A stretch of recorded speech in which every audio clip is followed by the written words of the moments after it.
Yeah, it's cool, isn't it? It is. I like it. It's one of my happy places. Yeah. That's for sure.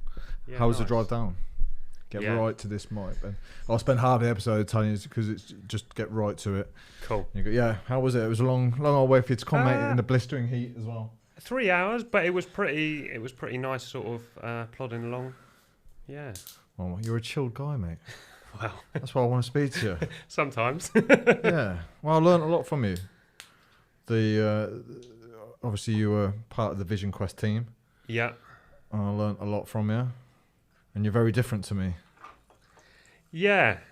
It felt like we both brought something quite different to the melting pot. Of course. Yeah, I think possibly areas where have explored more or beginning to excel are areas that you are now more called to explore, and some of the areas where I don't do, where there's a lot of work for me to be done, you kind of excel. So it felt like a really nice, sort of like coming together of two different people, but also with common interests. Yeah, I think when you're in a group like that, I can't think of anyone that I didn't or couldn't learn from. Yeah, for sure. It's just a new approach, isn't it, to having a more open mind.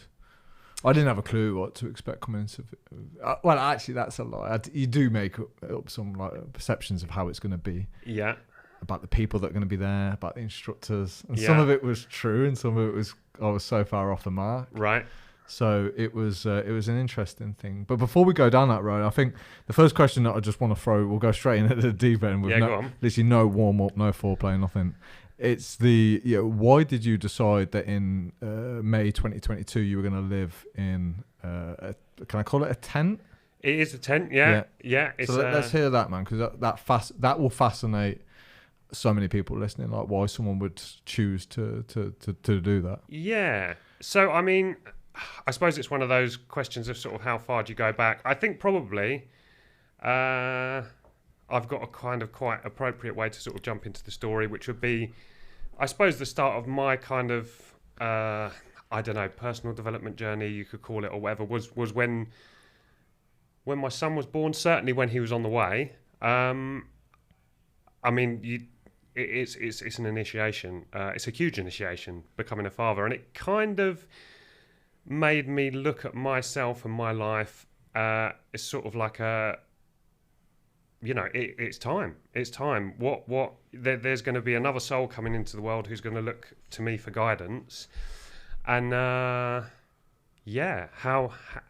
that gonna work? So kind of that was when I actually got into listening to podcasts. Had kind of dabbled a little bit in health and fitness, but had very little knowledge. Was quite inconsistent and that kind of stuff, and that's so I kind of, there are a few podcasts that kind of really sparked my interest in sort of health and fitness, and I kind of I'd always felt pretty alien to that industry. I never excelled in sports at school and that kind of stuff. It just I was like a bit of a chubby kid that sort of overate and didn't particularly like PE and all the rest of it, and it felt like the health and fitness industry was kind of an extension of, competitive sports or whatever, which was somewhat, an area that I felt quite alien in. So, I kind of came across the paleo movement, which was kind of like hippies doing the fitness thing. And, there was sort of elements of spirituality and self-development along. And I was like, this is a bit of me. And I came across Paul Chek's teachings, and actually started working with a personal trainer who was a Czech practitioner. And I suppose that was the first person that I came across in some kind of a sort of mentorship role, of someone who had kind of wanted to do something different with their life. He sort of worked in the corporate world, this guy Jeff, who trained me. And I just saw a man who was creating a life that he wanted to live. He was curating a life, kind of on his terms. He sort of had the financial freedom piece kind of worked out. He'd done a lot of work on himself, and also saw the potential in me. Just watch that camera. Thank you very much. Thank you. Cheers. Which one? Oh, that's the tea. There you go, bro. Cool. Thank you. That's full. Flat white. Yeah. Get Perfect. confused with all these coffees. Yeah. So I suppose saw the potential in me and kind of affirmed that with me, and I went on a sort of quite a powerful health journey. Became a lot fitter and more mobile. And lost a lot of weight, felt better. And it wasn't like a straightforward or an easy path from then on. Separated from my son's mum just before he turned 3, so that was kind of a massively turbulent part of my life. Probably, really sort of like in the thick of it for a couple of years. And yeah, I suppose I just kind of started reassessing, what did I really want? Was I happy? What did I want to do? I was working in a job that I didn't particularly enjoy. I was working for a removal company at the time, but it had served me quite well because it enabled me to go off and travel for between sort of 3 and 6 months every winter, come back into work straight away if I wanted to, or sometimes have a week or two to land. So it kind of worked in that respect. And then it was like, right, now I'm going to become a father. It's about providing.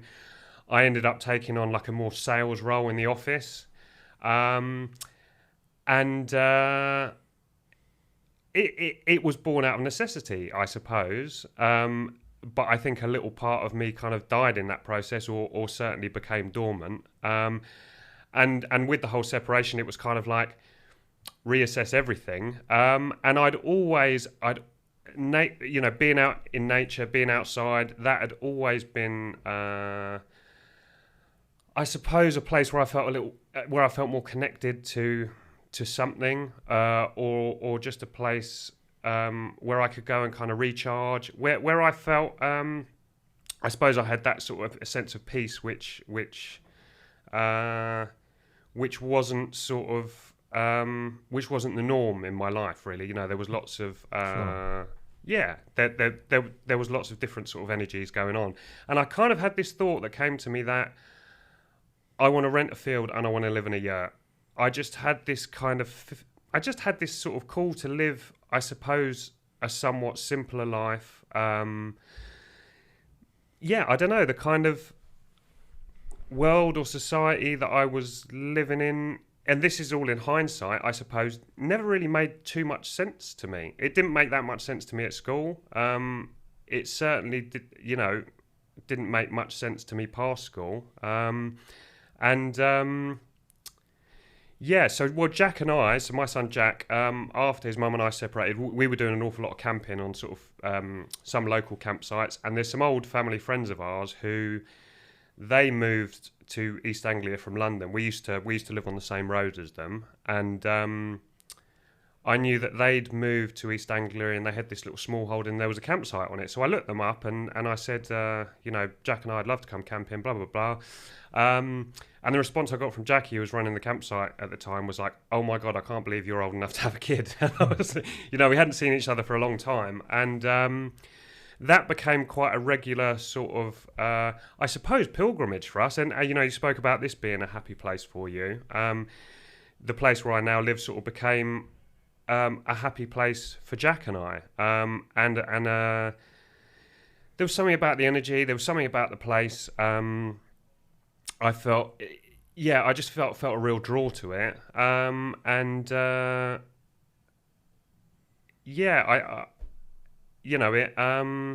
never thought that I'd live there. I just thought, like, I live and work in London, and then I come to this place and it's nice and all the rest of it. Anyway, as time went on, I started spending more time there, and I would also go there alone. And I remember chatting to Giles, so it's Giles and Jackie who own the small holding, and saying, I'm just feeling that, the way that I'm living, it's just like, I'm not feeling very well. I had sort of periods of depression and that kind of stuff, and I sort of said to him, I'd love to rent a bit of land and live in a yurt. And I suppose that was my kind of that was my comfort blanket. Like, oh, if only I could do this, I'd feel better. And he said, well, this is a bit of land, and you could put a yurt up here if you wanted to.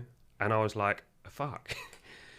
All of a sudden, it became possible. It became real. And I was actually, in a really gentle, loving way, being held to account, I suppose. And I kind of, I came back so invigorated, saying, you know, like, I'm going to move there, I'm going to do this, I'm going to do that. I'd also started the process of buying a property, and I suppose there was kind of tension between the two worlds.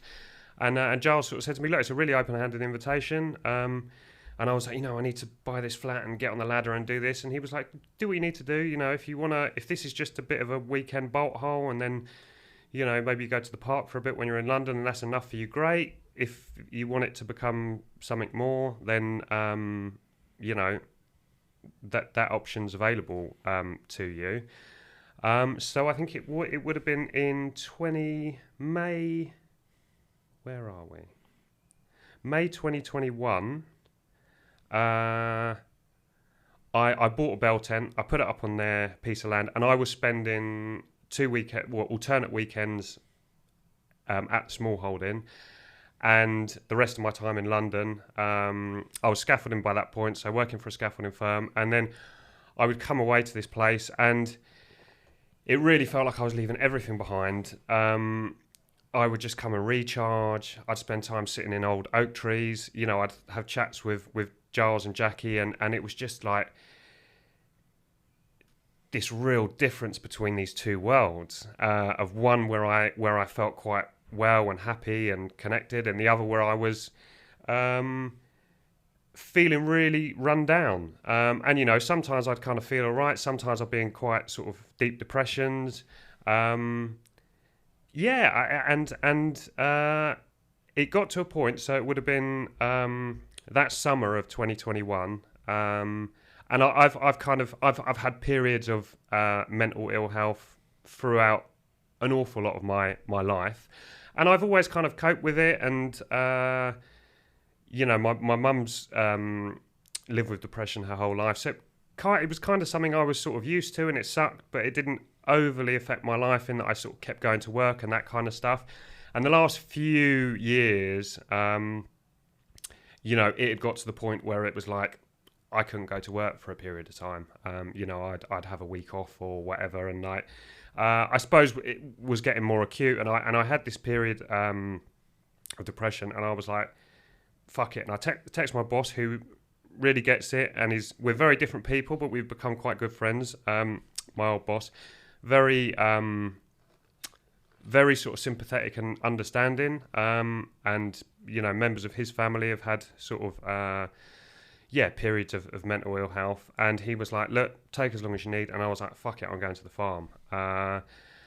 And I sent Giles an email saying, look, this is what's going on, I'm coming up. And I had a really beautiful email back just saying, you know, we're here, we're around, turn up whenever you want. I still remember it to this, and he said something along the lines of, you know, I think it was let the land soak up your tears and leave that black dog that's been haunting you in a field somewhere before you leave. And I was like, fuck. He understands what I'm with. So I turned up, and I remember Giles and Jackie were both in the garden, gardening, and I was like, I'm fucking done. I was like, I'm done. I'm moving here. I'm selling my flat. I'm going to live in my tent. And you know, we had a discussion about it. Again, this thing of I suppose a sort of mentor or father figure of such sort of holding me to account once again. When I suppose what I expected was like, yeah, we understand how tough it is, and you know, just relax and make yourself at home, and you know. Whatever, and he said to me, he was like, great, that sounds really good. And he said you've expressed so many times that the way you're living, you feel is making you unwell and all the rest of it. And he said, you know, he goes, what are you going to do about it? He said, you know, are you gonna put your flat on the market? Are you going to rent it out? He goes, or are we just going to have this conversation in a year's time and 2 years' time? And he goes, and if we are, he goes, we'll be playing with each other. And he said, that's fine, Ben. He said, I'll play with you, but we just both need to know that that's what's happening. Such a great question to ask someone. Like, what are you going to do about it? Isn't that a great question? Yeah, for sure. And there's not many people who can challenge me enough that I can receive it, because I know it's coming from a place of love and not just withdraw and shut down or whatever my version is of that. And Giles is one of those people who can do that. And it really made the whole thing real. And I remember sort of after that week feeling really recharged, going back to work for a day, and all of a sudden feeling really sort of anxious and tearful. And I remember I saw my boss that morning. He had to come to the yard for something, and he was like, "How you doing?" And I was like tearing up. I was like, I don't know. I don't know, not great, but I need to earn money. And I did that day, and I was like, I need some more time. So I stayed in London, but I remember sort of going to see my mum and dad, and I said, right, this is what I'm doing. I'm going to sell the flat, or I'm done. And they totally didn't get it, but they were like, okay, you need to do what you need to do. They'd sort of helped me out buying the property, which I haven't to this point ended up selling. I've been able to rent it out, which has been a bonus. But they were kind of like, we helped you out with that. That's a gift. If you do sell it, then that's yours to, do what you want to do with it. So yeah, it became really real, and I remember having the conversation with Giles before about, saying like, this is what I want to do and that kind of stuff. And one thing he spoke to me about was the importance of speaking my desires. He was like, you are asking an awful lot from the universe if you're not willing to speak your desires. He said, even if you can't speak it to people yet, speak it to an old tree, say it to somebody or something. And those words really kind of stuck with me. And I came back and I was like, I've made this decision. And I must have bored the shit out of everyone I was working with, because I told everyone, I was like, this is what I'm doing, I'm going to go and live in my tent, And it, so as things sort of progressed, there's a little bit of land in the corner of their small holding. And they sort of said, if you want to move onto that bit of land and make it your own somewhat, and have a crack at having your own little small holding, and you might want to have a few chickens and goats and grow some veggies or whatever, then that's yours to sort of have a crack at that if you so wish. So yeah, and I was basically just telling everyone, like, this is what I'm going to do. I told... is that what he meant when he said speak your desires? Like, vocalise your ambitions and dreams and desires? Yeah. That's what he's encouraging you to do. Yeah. Don't hide it. Speak them out loud. Speak it. And then maybe back it up with the what are you going to do about it question. Yeah. And I mean, that was a really powerful lesson for me. Yeah, I'm wondering how many of us sit with desires that are never even vocalised, maybe never even thought about, because we've suppressed them so deep down that we don't even give them the time of day anymore to bring to the surface of our thoughts, let alone our vocabulary. Yeah. Yeah, there's I think something happens when we put words to them. Yeah, you mentioned this in the Vision Quest about the power of doing that. Yeah. I think desires take on a different energy, and sort of in this process of, I suppose, kind of self-development. When it was really Paul Check who's got me thinking about sort of mythology. He would talk about Joseph Campbell's work. The hero's journey, myth, story, that kind of stuff. And so Giles is very much in that world. He's a storyteller. He's very knowledgeable on kind of myth and that kind of stuff. And he said, well, if that's really lighting you up, he said, I would suggest checking this guy called Martin Shaw, who's a storyteller and a mythologist. And he's been another really significant person on my journey, I suppose. And I remember him talking on a podcast once, and he said there's this old idea in myth that if you're not willing to speak your desires, you almost don't deserve to have them. And I think that was what was kind of feeding what Giles was saying to me. And it's become really important to me, to speak my truth. And I suppose be honest about who I am in my interactions with everyone. There's some discernment that's kind of sensible, depending on who you're speaking to and whatnot. But it's that thing of not hiding the true essence of myself and speaking my truth. Do Do you stumble upon, so you know when you said at the start like you kind of knew that you wanted to go and live out with nature? Yeah. Did you like stumble upon that, or did you purposely set off to find out what lights you up? That's a good question. I think I'd always been drawn in that direction. Towards nature. Yeah. Yeah, and I was brought up a Catholic, and kind of very quickly, as soon as I sort of, I suppose, started approaching my teen years, very much moved away from that world and the sort of the concept of God that was presented in that, or forced upon me or whatever. But I felt and I felt more, and I think it comes from Native American Indians, this the term Great Spirit, and I was like, that feels better to me, and it feels very much one and of the same, or certainly intertwined with nature. So I think I've always observed that I was drawn that way, but I don't come to that from the sort of, the kind of bushcraft world, like.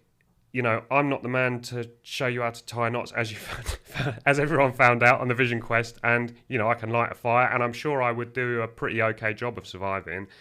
But I don't come from that world. It would certainly be a lot more messy and chaotic than your bushcraft type characters. I don't come from it from the angle of being particularly knowledgeable about different types of trees and plants and whatnot, and foraging and that kind of stuff.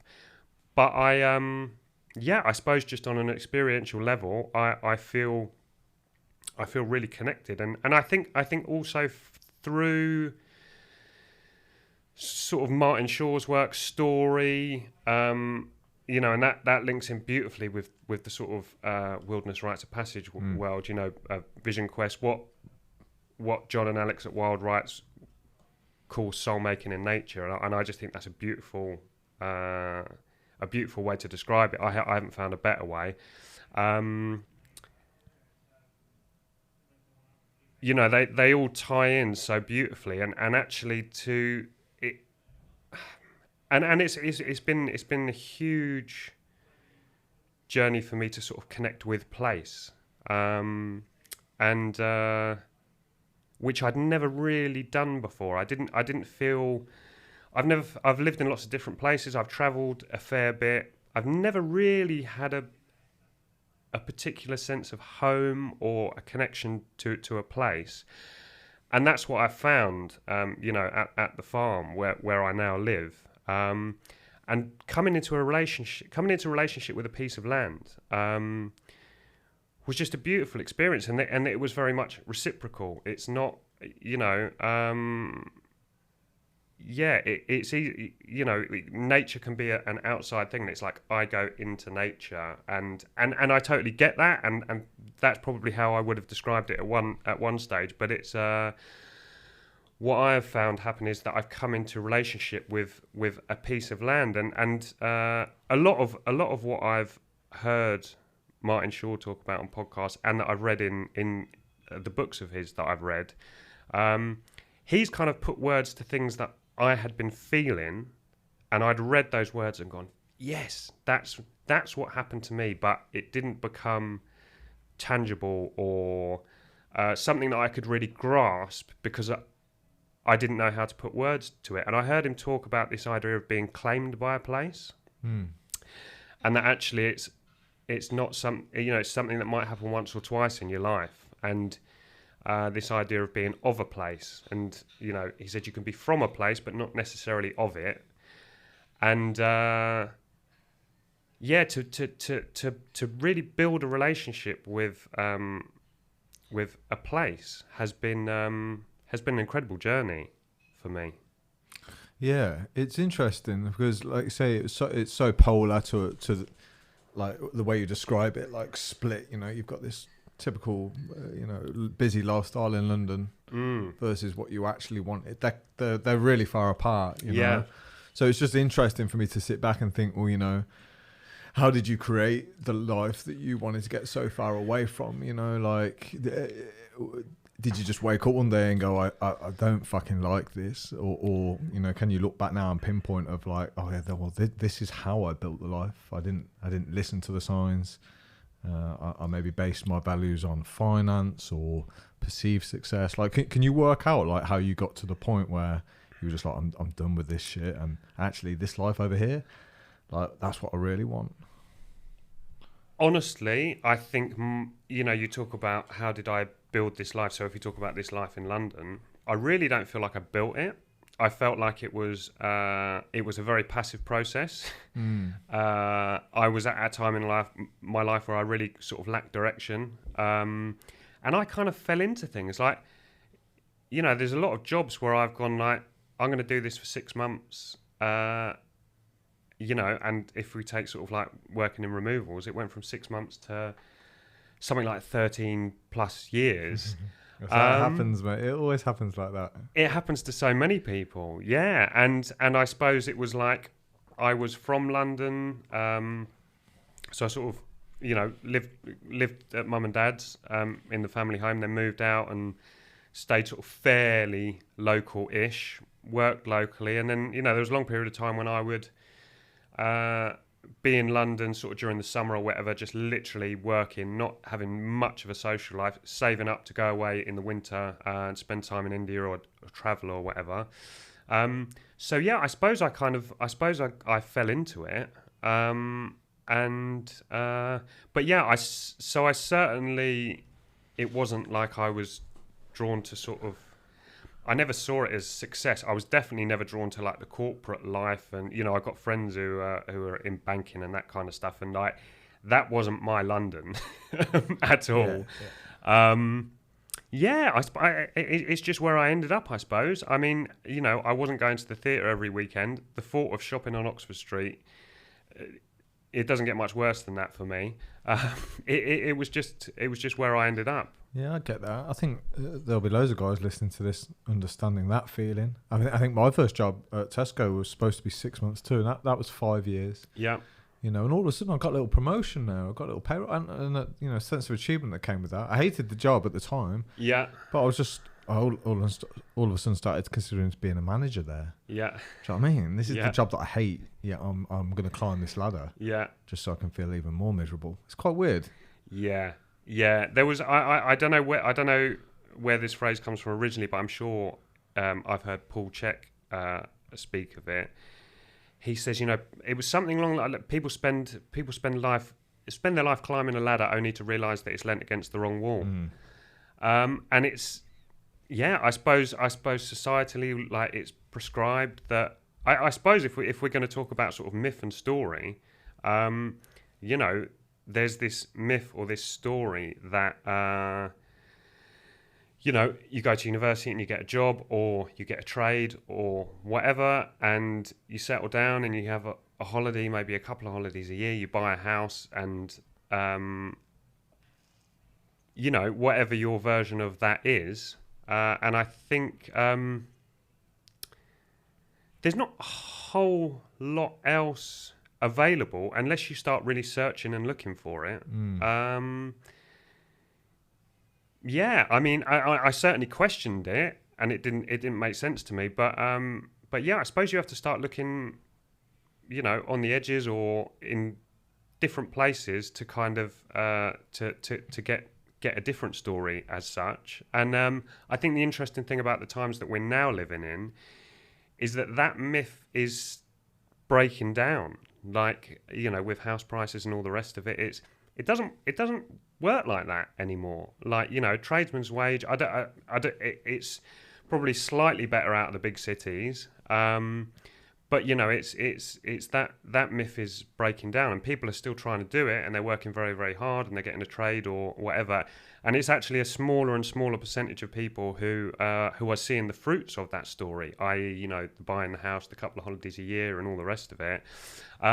So I think we're in interesting times, and I think a lot of, especially younger people, are questioning it. You know, and there's this, I suppose people going, I don't want to play that game, or I'm not interested in buying a house, or I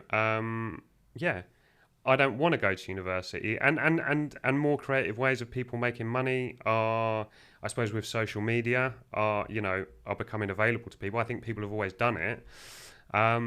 So yeah, I think we're in very interesting times in that respect. So going back to that analogy of the ladder on the wrong wall, have you taken your own ladder and placed it against another wall, or have you got off the ladder? Like, which is now the pursuit for you? Is it to progress through a certain path, or is it this perhaps letting go of certain ambitions that you perceived successful before, and it's more now to be at one and not compete, maybe, is the right word? I don't know. I never particularly saw myself as competing, or if I did, I saw myself as like not doing that well. Do you know what I mean? Sure, yeah, no. Interesting question. I'm pleased that I invested enough time and energy in climbing that ladder to know it was leant against the wrong wall, but I didn't spend my whole life doing it. Yeah. I'm pleased about that. That's a good point, by the way, because I think there's a lot of fear that we never even step on a ladder, the fear that it might be placed on the wrong wall. Yeah. And like, I think it's just getting off at the appropriate time, not 20 years after you knew it was the wrong job for you. Yeah. Do you know what I mean? For sure. Because I don't want to install the fear of like, because I fall victim to this, I'm scared to try things in case it doesn't work out, which is like, it's ludicrous that you would think that, but it's just human nature, right? We don't actively want to fail, although it might be the thing we need to do. Yeah, for sure. And I can so see that in my own life of sort of quite non-committal, really. And do I want to do that because is it really the right thing? And then sometimes you've carried on what you were doing. I'll speak for myself. So I carried on doing what I knew that I didn't want to do, working in a job that I knew I didn't want to work in, while I was wondering if that thing that I was thinking about was the right thing to do. And then 5 years have gone by, and it's like, wow, I could have invested 5 years in that. And even if it was the wrong thing, it would have been something different. It might have led to more financial freedom. It might have led to, something, or it might have been harder. And, but yeah, I think that's sort of like inaction or apathy, can be really dangerous. And I understand why a lot of people are with that. I understand why I was with it. And I suppose it's that thing of like, this term of sort of like failure or making the wrong decision or whatever. And I suppose if my son was to ask me my advice, that's quite a good way of me framing it. It's a great setup, yeah. Is I would say just like have a crack. If you feel called to do something, like do it, give it a go. If it's the wrong thing, beautiful. It's feedback. You've gained skills. Rather than a lot of people will go, I hope it's the right decision. Do you think we've learnt this then, or do you think this is just within us to avoid the things that we might fail at? So let's take this podcast, for example, right? Like, there's non-committal attitudes throughout my whole life, really. Yeah. Because I do it and I love it, but there's no way I'm giving up X, Y, and Z to do it because this might fail. Yeah. Do you know what I mean? But you're doing it. I'm doing it, but it's like I'm in 75%. Right, okay. Do you know what I mean? Yeah, and to make it work, there's almost a reality or an understanding that I'm going to have to give it double the time, double the effort, double the amount of guess. But it's safer from this point. Yeah. It's probably not going to fail the way I'm running it, but it's not going to succeed either. Right, yeah. But there's a real risk or vulnerability in saying, right, let's go all in on this podcast. Let's give it a year. And placing all your eggs in that basket. Yeah. There's different people who have different attitudes on this, won't they? They'll be going, no, spread those eggs across, man. Yeah. And then you'll have some often entrepreneurs that will go, no. If you're going in, go all in and do it properly. Yeah. And I think also there's so many people who would have had the idea of doing a podcast or whatever it is, and they've never stepped in to any extent or got any skin in the game or realised that if they want it to really work, they need to do more. So I think starting is like the most fundamental. I think so because it gives you the opportunity to understand what lights you up too. So you said being outside lights you up. This lights me up. If I didn't try, I wouldn't know. Yeah. Now it's the skill. Can I follow the feelings? Can I follow that energy? Yeah. Have I got the balls to think, oh, every time you do a podcast, you fucking love it. Yeah. You love sitting and listening back. You love editing it. Why don't you do more of it? Yeah. And I don't know whether it's as simplistic as that, but I think picking up on the signs is part of the game is the awareness to know what you enjoy and have. Maybe then it's down to courage to pursue. Yeah. And how do you find out what lights you up? You got to try a lot of things. It's a buffet, man. Yeah. That's what I say. Yeah. It's a buffet. So this land that you live on now, what does it look like, and what's a normal day for you? Because I don't know the answer to that question. So a normal day for me now is quite different than it was a year ago. Sure, let's hear it now. Yeah. So I had a period where I was fortunate enough to be able to take some time off work.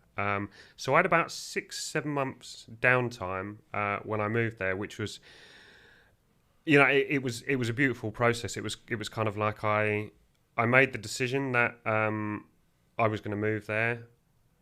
I kind of had this feeling, I suppose, through Martin Shaw, reading a lot of Martin Shaw's work and that kind of stuff, that I just, he was a wilderness vigil guide or a wilderness rites of passage guide, facilitating vision quests, and I was, it lit me up, and I was like, I think that's something that I might like to do, or that I would like to do, and I remember talking to Giles about it. This is a bit of a roundabout way of answering your question, but I'm going to try and stay focused on it, but feel free to kind of bring me back in, because I do often... Dude, you're with the king of going off on fucking... If you listen to my podcast, you'll know they go anywhere and everywhere. Yeah. So no, it's fine, go for it. Cool. So, and I remember having a chat to Giles about this, and he said, well, probably the first step would be to go on Vision Quest yourself. And I was like, yeah, great. So I'm going to leave my home. I'm going to move here. I'm going to live in the tent.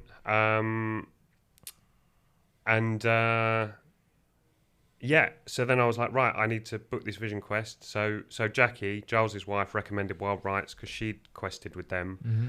Had a little look at their website. I was like, yeah, had a good feeling about it. Had a call with John, who you know, and kind of said like, this is what I'm about, and we kind of really connected. So I said, what I'm doing, what I want to do, and all the rest of it, and he said, great. We'd love you to come on Vision Quest. He said, if you can, we've got this other offering called Call of the Wild Soul, which I think was about 2 weeks before the Vision Quest. So the Vision Quest ended on my birthday, so that was a bit of a sign for me, like, yeah, that's the one for me, not the September one, the May one. And then, so I think Call of the Wild Soul was kind of late April. He said, it's not essential, he said, but I'd really suggest, he said, I don't suggest it to everyone, I think it'd be a great idea if you could do both. And I was kind of like, yeah. I paid my deposits for both the Vision Quest and Call of the Wild Soul, and had, all my instalment payments to make over the next 6 months, I think it was. And I paid those deposits. I think I had another £100 left to get me through the week. And there wasn't really a question. And I also had this thing in my head. I mean, the last 6 months that I worked in London, I worked like a fucking dog. I was like, right, I need to save up some money to try and get this small holding off the ground and, build the sort of kitchen shelter cabin type thing. I need to pay for the rest of these installments. I need to buy all the fucking kit. Like, do you know what I mean? It was, I suppose, kind of bordering on ridiculous and unrealistic if I'd have been in my kind of normal frame of mind. And I was like, yep, it's happening. I'm doing it. And I was working sort of 12 days on, 2 days off. It was full on. It was hard. I was doing extra shifts on other firms when they came up, like in the evening and that kind of stuff. And yeah, kind of pulled it all together. So I remember my last day at work would have been the 1st of May, which is Beltane. It was a Sunday. And I remember driving out there. I'd been on Call of the Wild Soul a week and a half before. Vision Quest was 4 days away. And I was like, I've fucking done it. I've done it. I had a bit of money in the bank, not a lot, a couple of grand. And I was like, I've pulled it off. It was an incredible feeling. And, yeah, I mean, just what unfolded with, I suppose, Vision Quest and life since was, transformative and also so healing. And I suppose I'd always been searching for something, and there was this little voice in my head that was like, I felt that this was going to be something tangible. This was going to be important. This was going to be pivotal. And then there was this other, and I am a bit of like the next thing guy. Do you know what I mean? It's diet, it's nutrition, it's meditation. I've always been like that. And there was this little voice of maybe like, what if this is just the next thing and I'm still not happy? And what then? Like, I've left my home. I've changed my life drastically. I'm living in a fucking tent. Albeit quite a comfortable tent. I don't know. Do you know what? I wasn't really that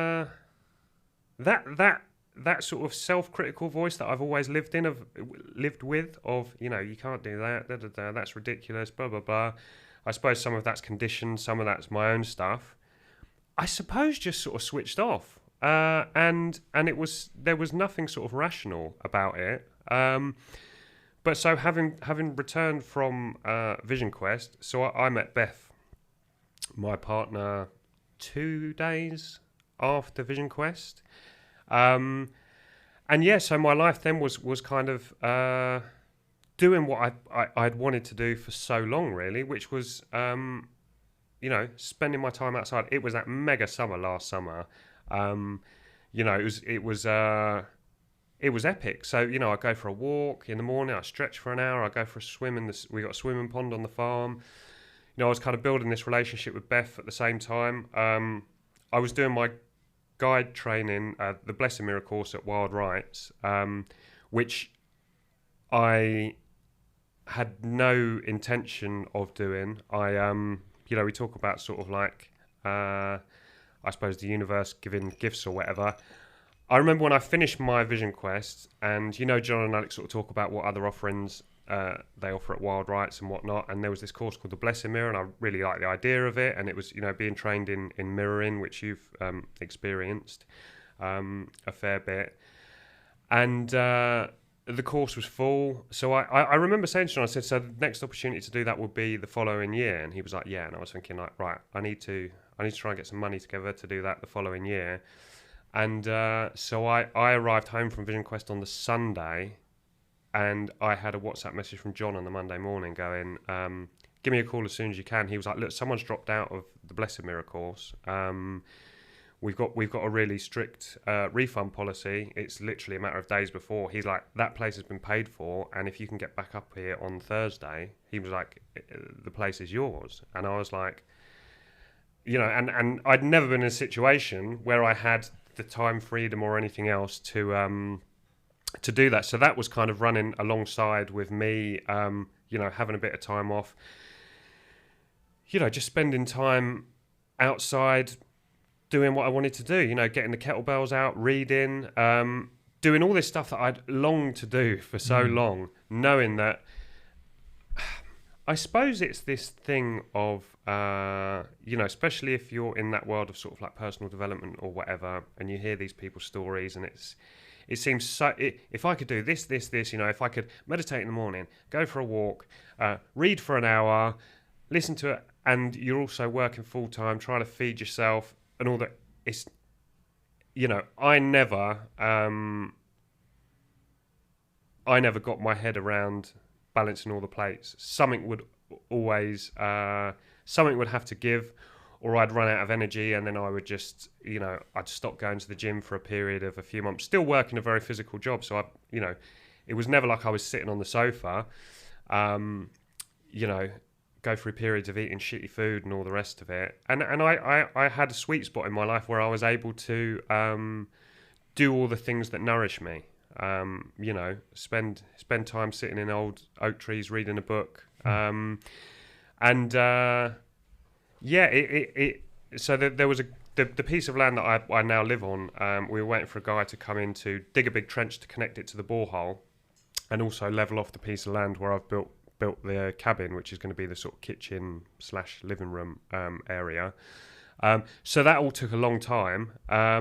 So I had this period of downtime, I suppose, at the same time as sort of going back and forth to the Lake District and doing the Blessing Mirror training and I suppose building friendships in that group and sort of other groups that I'd been involved in. Had a nice summer holiday away.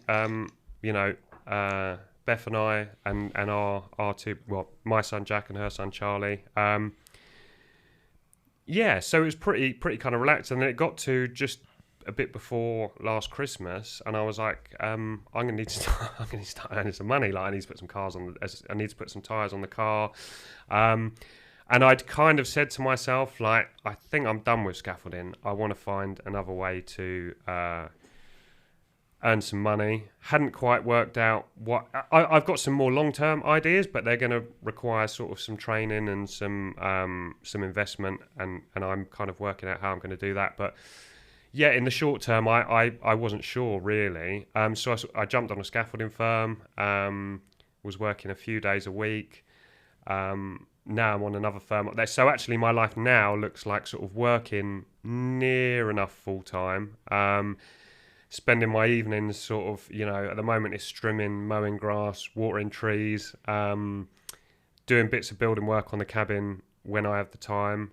Back and forth to London quite a lot to pick Jack up because he spends alternate weekends up with us, and then I go down to London on alternate Mondays to spend time with him.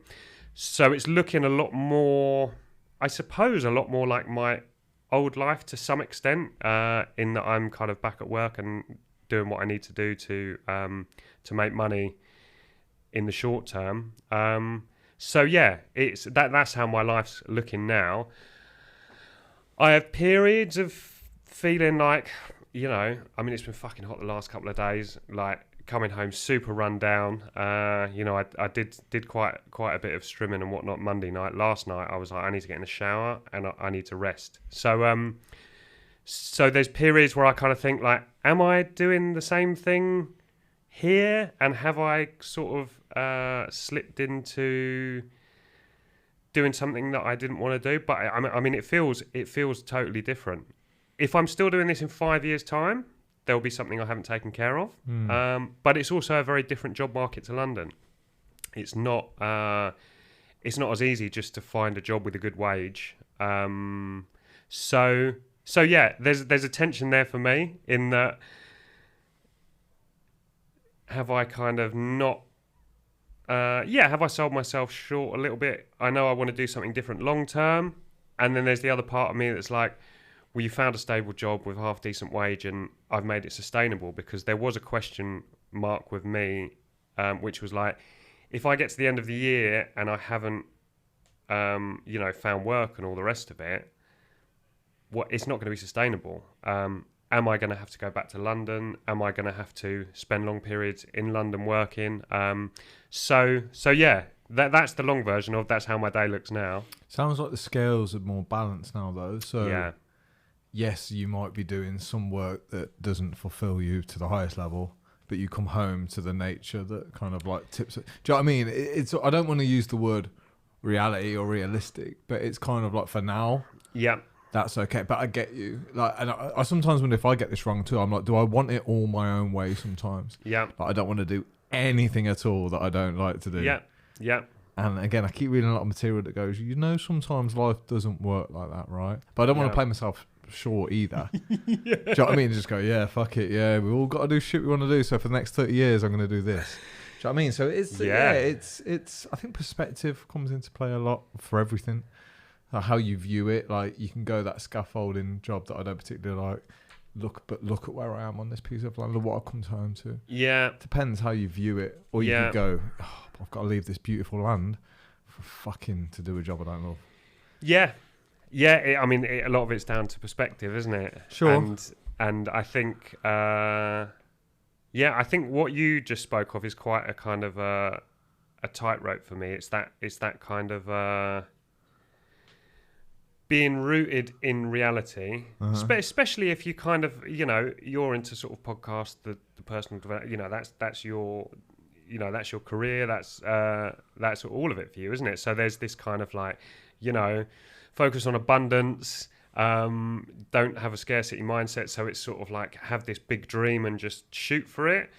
And then there's the other thing of like, but I need to eat. So if that hasn't materialized and I'm not getting financially rewarded for that right now, I need to find a way to make money. So it's quite a dance. That's what I've found. And, people talk about kind of, stepping in and whatnot. And I've always had big ideas of what I want to do differently and whatnot. But it's about taking sort of incremental steps, I suppose, and staying focused on what I want in the long term. So I think that's probably that's just come to me now through exploring it with you, that I suppose that's the difference, that there's kind of a, I'm already doing something that I've for years, and I think so many people have that idea of wanting to live the good life or having a bit of land and kind of getting out of the rat race, whatever that means. Whether I have or haven't done that, I don't know. But, growing your own food, keeping some animals, so I suppose I'm already very much in the process of building that, which is a big difference to how it was a little over a year ago for me.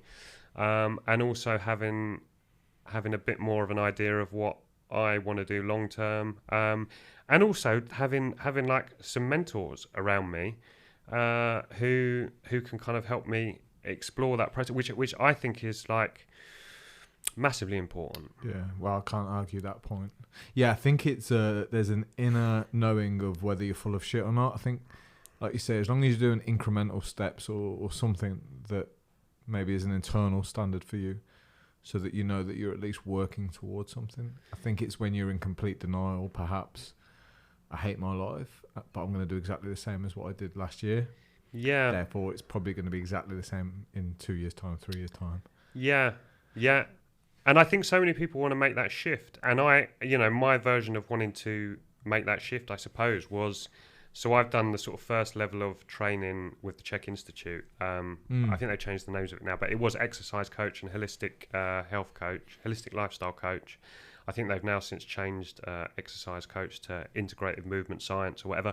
So I was like, that's what I want to do. Jeff, who I was training with at the time, was like, yeah, I think you should go for it. He's like, I think you'd be good at it. And so that was the reason I started scaffolding, actually, because with removals, you never know what time you're going to finish because you're waiting for completion on properties and keys to be released and whatnot. So I was like, right, I'm going to go and do this job. That means I'll be done no matter what by 4 p.m. That'll free me up in the evenings to, to start trying to get a couple of clients and coaching and that kind of stuff. It's a hard, when you're coming home exhausted. I mean, you had the whole COVID thing. I mean, it would be easy for me to say, I was going to do this, and this, and then COVID hit. And yes, and I was like, how does that look? Stepping in, did I have enough energy to do it? So, and people talk about, a side hustle and all that kind of stuff. I think it can be really difficult. And I think the importance of mentorship and sort of tangible steps, because I never really knew how to do that. So, I made sort of steps in terms of, I'd have a job and then they go, do you want to do your lorry license? I go, yeah. And then you get more money and they go, do you want to do this? And I go, yeah. But in terms of doing things that, following my own dreams and doing things that are good for me, I found it a lot more difficult to be sort of disciplined and pragmatic with that. But then there was also the side of me, which is, you get exposed to all these mentor figures through podcasts and all the rest of it, but they're far away and, they're not your mates and you've never met them. And I kind of thought, how does it even happen that you find someone to kind of mentor you? And I suppose it's happened for me. Yeah, I think you've been lucky to be around someone like Giles, who sounds unbelievable. That word side hustle is thrown around way too much now. Yeah. Like, side hustles are fucking hard. Like, they're basically like another job. Like, people, Yeah. I don't think it's realistic to expect to be able to just put a few hours in something and then something great's come from it. So I'm like, side hustles are, like you say, if you've got kids as well and a job, and you want to set up a side hustle, I'm like, that's tough going. It's hard work, man. Yeah, and I mean, you come from the world of personal training. You did that for years. Yeah, that's still what I do too. Just more on an online form now. Yeah, but yeah, it's all I know. But and you know, like, I won't say there's two types, but there's different types of coaches or personal trainers. Someone who has always sort of quite liked the gym, done their PT course, and then they just train people. And then there's the people who want to do the next qualification and the next qualification and understand more about anatomy and physiology, and then they're thinking, I'm not getting results with people. What do I need to learn to enable me to do that?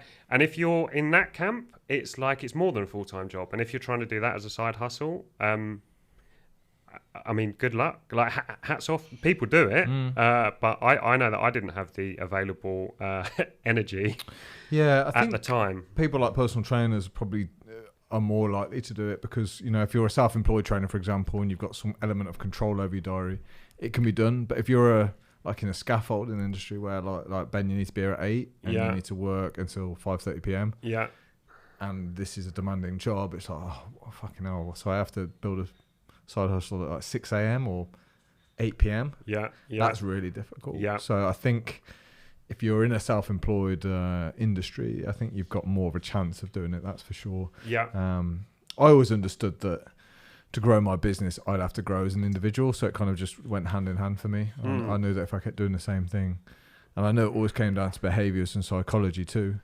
I knew that like learning a few fancier exercises or even like the terminology that some trainers would use that I wouldn't understand, I knew that wasn't the key to me becoming a better coach. Yeah. It was getting in the head and mindset and understanding people's behaviours and their values and stuff like that, which I think a lot of coaches get wrong. You can be a really good coach just from understanding psychology a little bit rather than being a perfect, you know, getting someone to do the perfect squat. At great depth. Do you know what I mean? It's like there's training someone how to get healthy is quite easy. You just got to understand them and what lights them up a little bit. And get into a bit of their pain. But speaking about pain, like, was that the main reason you sought out something like Vision Quest?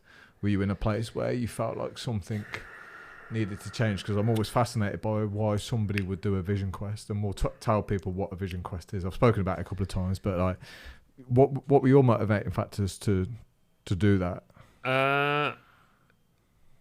So my motivating factor to doing a Vision Quest, I don't think was pain, but all the changes that I made leading up to and surrounding that were totally driven by pain.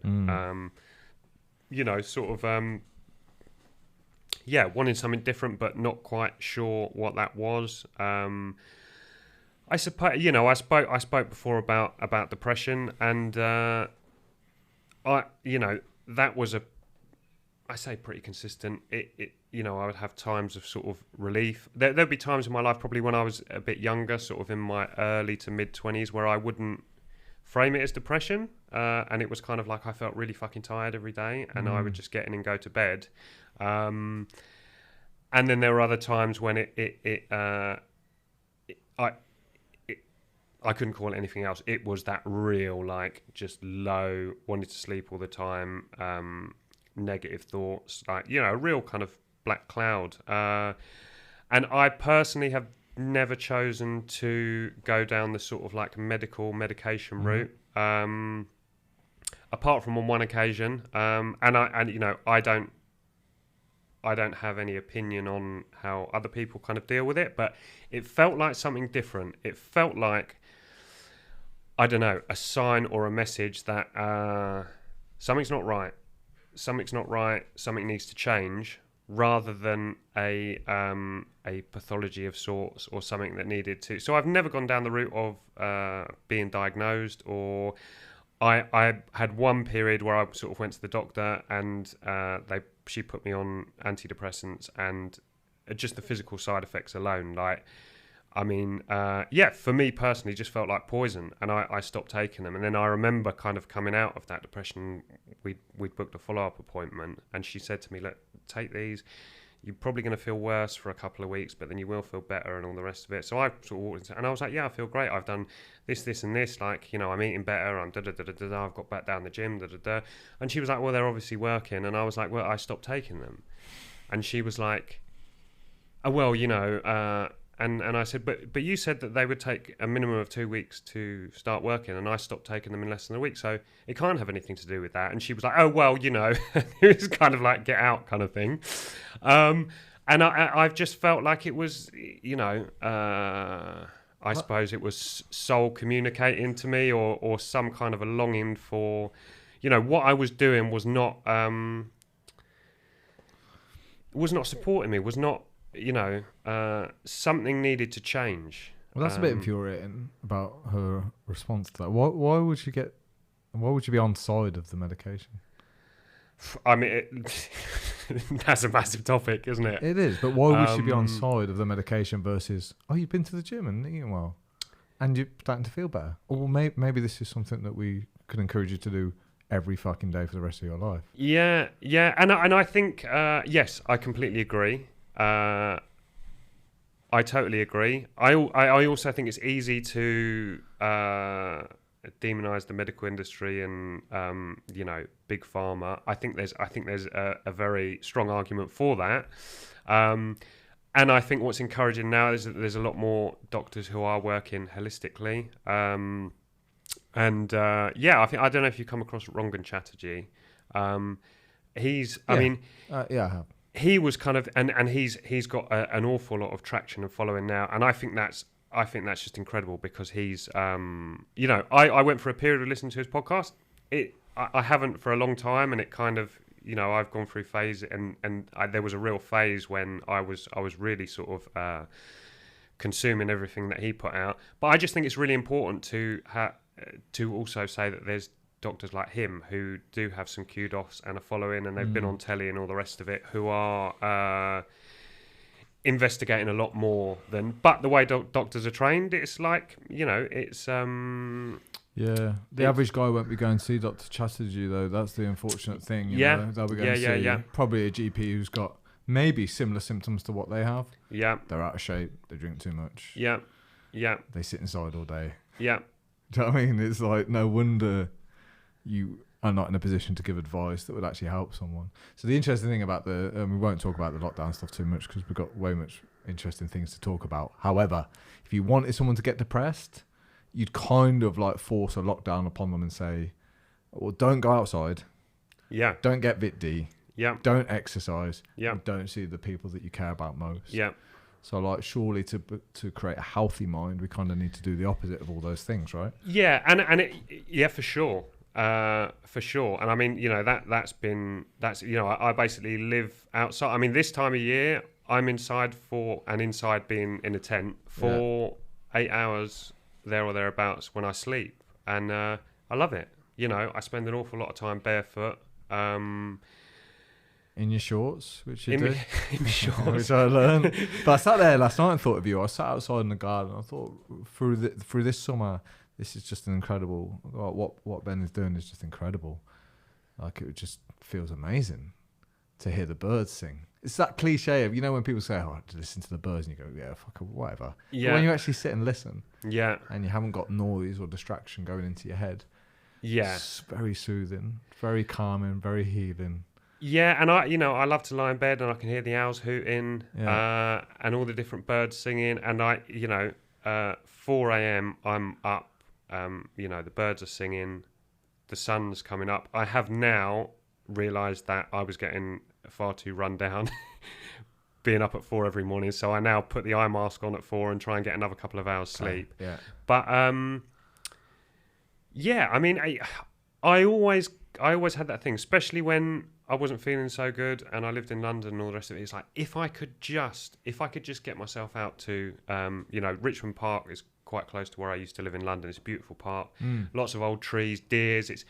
It's there's a lot of wildness there. same time as some sort of quite domesticated gardens and rows. You know, I had that thing, if I can just get myself out there. And quite often I'd get home from work and I'd be knackered and I'd be on the sofa and I might have a few beers and then eat some junk food. Like, you know what? Just trying to numb this sort of like gnawing pain or this gnawing feeling. And I just said, if I could just, and there were times when I did manage to do it, but it felt like, you know, it was quite a stretch. I had to get in the car or at least, you know, walk kind of 10 minutes. Now it's like, if I wake up in the morning and I have to take a piss, I'm already there. Yeah. Do you know what I mean? My tent is in this beautiful little sort of copse of silver birch trees. You know, my nearest neighbours are 2 cows. I'm in it. I can't not be. And, you know, that's been really transformative for me. Yeah. So if it wasn't pain that got you on Vision Quest, like what were you searching for then? Because obviously you were looking for something, right? I would assume, anyway. Yeah. So I think so. Pain is what motivated me on the journey and to make the changes. I'd also, you know, I'd been kind of I'm not sure about how I first heard about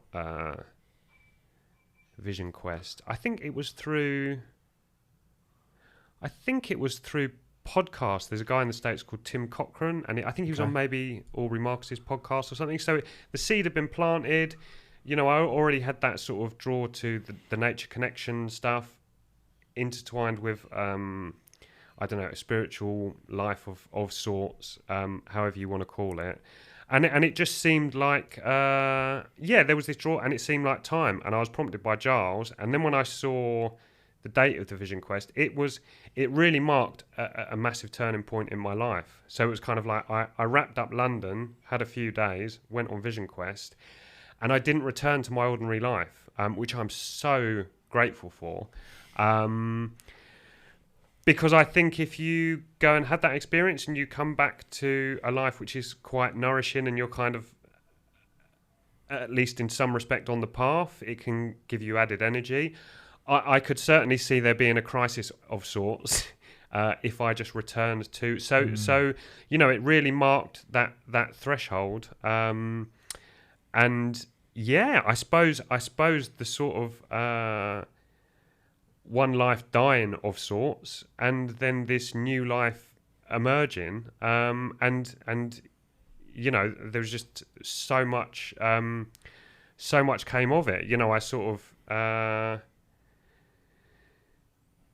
Yeah, so much changed for me, and I suppose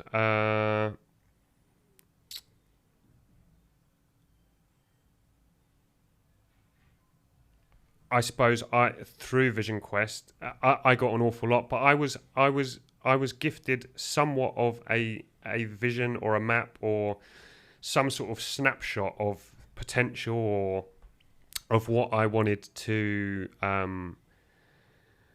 move towards, and I really kind of returned very open-hearted. I think you may have had a similar experience. I'd be interested to know what you know. I know that's and that's a real journey, but yeah, I suppose. Yeah, I mean, I think you heard me speak about this idea of sort of like when I calibrate to the mundane, that's kind of what I receive, and you know, when I'm just thinking about, you know, work and money and getting by and all the rest of it. But when I'm calibrated to sort of like, you know, the magic of life or potential or abundance, or you could call it the storied life, that often that's what I receive. So it put me in a very different space, and it was a beautiful marker of you know, this big change that I made in my life, and it's. Would it have looked how it looked if I hadn't have been on Vision Quest? I don't think so. How would it have been different? And yeah, I was I kind of I stepped out of, you know, that valley in the Lake District, Long Sleddow, into a new life. Yeah, I mean, so much has unfolded since. I think it's worth briefly explaining what the essence of Vision Quest or wilderness fast is. I'll let you explain in short form of what's when we talk about Vision Quest, what that actually is. Yeah, so I mean it's and I believe basically every sort of ancient culture had its version of this. It certainly seems that way, of going away into a wild place with only water, fasting, no tech, no food, nothing really, just yourself and some basic equipment, and just sitting in quite a small area, amongst nature. So I suppose that is what you'd call the Vision Quest or the Wilderness Fast. So that's 4 days and 4 nights, as you know, having recently been through it yourself. But there's a whole. We're there for 11 days, so there's some preparation work. There's some, and I suppose different people who offer it, there will be similarities in all of them, and then there would be different nuances. But I mean, let's talk about, the way I experienced it at Wild Right's the same way you experienced it, and I was kind of assisting on the guide team. That, there's some preparation work in terms of a little bit of practical education about what to expect with fasting and whatnot, some kit check-in. There's also some time spent out in nature, so medicine walks or soul-making walks where you go for a walk, but it's a ceremony because you go out with an intention, you cross a threshold, you then cross back across the threshold, and you share and you tell your story in council, which is where people sit in circle.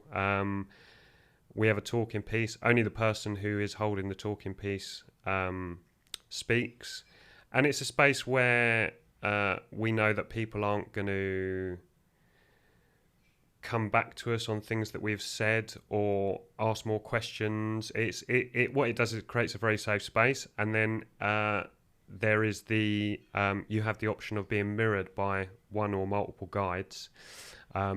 If you wish, which I suppose is mirroring your story back to you, maybe picking out some of the gold that you may or may not have seen, in your own story. So there's that in terms of preparation, and then the everyone setting their own intention and finding their quest spot is quite a process. And then there's the story council when you get back, where everyone has their opportunity to tell the story of their quest and be mirrored. And then there's a bit of work around sort of integration and and then everyone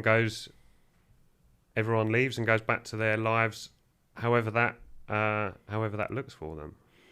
Yeah.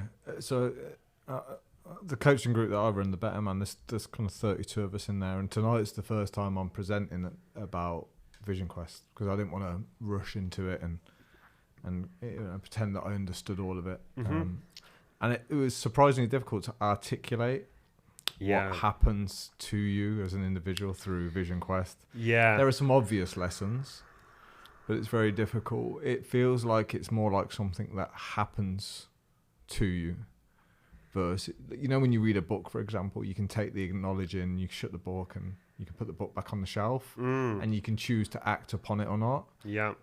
Vision Quest feels like you don't have that option. It's like it happened to you, so therefore, by definition, you've changed. Yeah. How you implement that in the real world, that's your next mission. Go and practice that. Yeah, I think it's. I mean, I suppose for me it feels like something that works you rather than you get this thing that you choose to or not pick up. To speak of sort of mirroring, for me, that's been one of the most intimate experiences that I've ever had. To be mirrored or to have the privilege of mirroring someone else, there's a real kind of a intimacy and a soul connection and a real kind of open-handed gift, and I feel that I'm very much living the mirror that I received in Story Council from my Vision Quest, and it can also create some real tension. I mean, I've sort of approached John since, not long before I had the opportunity to come and assist on your Vision Quest, of just saying that I'm not feeling good. Like I need help. I feel like I'm really sitting in this tension of not having, like I'm not stepping into what. Yeah, I mean, he talks about it as, what John said is after Vision Quest, it becomes harder to betray your soul. And I was like, fuck. And that really landed. And this last year has been an exploration of, well, what does that actually mean? And the things that I thought were betraying my soul weren't, and things that I thought weren't are, and that's been a real process. And yeah, I mean, it's I mean, it's huge, isn't it? Can we dive into some of the main discoveries that you took away? So because I understand, but I wouldn't have unless I'd have been through the process. Yeah. So I think people listening will be like, well, what do you get from taking away your food and your comfort for 4 days, 4 nights, with no distractions, just you sat on your own? Why the fuck would you want to do that? And what would you get from it? So should we maybe share a couple of things that we perhaps both, if you're happy to? Yeah, definitely. And that is the response I had from most people. It's like, not eating for 4 days. Like, everyone has pretty much said, oh, fuck that. Like, I always just get, and you're paying? Yes, yeah. You're paying for that shit? Like, that's what one of my mates actually, like, I love him dearly at work, but I love him dearly. We're also very different people. But he was like, he just couldn't get his head around it. He's like, bruv, you got a flat, you got a brand new motor. He goes, you want to go and live in a fucking tent? And he goes, you can go camping and not eat for free, and you're going to pay someone to do it. And I was like, yeah. I just left it at that. Like, yeah. But it, I mean, it's a very old. It's an old ceremony. It kind of. One of the things I question, if, again, to go a bit of a roundabout explanation of it, there's a lot of people of the opinion that things aren't great at the moment. If we look at how we're looking after our environment, this sort of like pandemic of mental ill health. People talk about suicide rates, stress levels, health, obesity, all these kind of things. And it's very much, well, like, what are we doing now that we didn't do before? And, there's so much sort of environmental toxicity, stress. We're not living in community. There's so much. But then there's also, the thing that I believe often gets overlooked is like, what have we stopped doing? And to some kind of like nature-based ceremony. I suppose being in relationship with our environment, a reciprocal relationship of not only did we take, we also gave. We might have left some sacrifice or libation, or poured cider around the base of old oak trees at certain times of the year, or made offerings to like the other than human folk, the gods, that kind of stuff. Life was very very different, and so my experience of Vision Quest was it was feeling like I was doing something that we've been doing a long time, like, and it felt very natural, like I was meant to do it. The fasting I didn't find challenging. I think that's pretty much what everyone says, is they envisaged the fasting side to be so much more challenging than it was. But also the state of consciousness that comes from fasting. Like, I don't know what your experience was, but kind of like about day 3, things shifted. Things like, we talk about sort of self-generated ceremony started to become very intuitive. And I also think just to, in this culture that we live of sort of like, striving for like the next thing, and either working really hard or, this kind of hustle mentality or whatever, it's just to take some fucking time to separate ourselves from the ordinary world, cross a threshold of an intention, and really kind of assess, like, what's important? What am I here for? What do I want to do? What needs to die to allow, it's this thing of like death and rebirth. It's kind of one of the same. And just to take a bit of time and what I find incredible about, and I've done therapy, and I'm not poo-pooing talking therapy or anything like that. I think it's great. I think I had benefits from it, but there's something about this, if we call it soul making in nature, where our inner nature can be mirrored back to us through outer nature, whether that be through,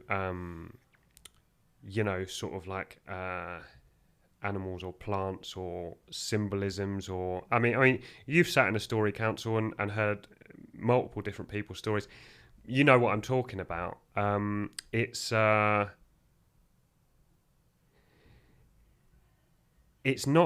It didn't feel like a digging or a prodding. Mm. It just felt like a kind of. I suppose what needed to come through was kind of offered or happened. So in terms of what I got from it, I certainly got a bit more of a vision about what I want to do in terms of work and the direction I want to go and the life that I want to build, and I was somewhat on the journey of that. But I also had experiences like sort of quite healing conversations with a particular person in my life where there's been a lot of conflict, and there still is a lot of conflict. To actually have a conversation with that person when they weren't there, but they were very much there, if that makes sense. Kind of that person told me their story. And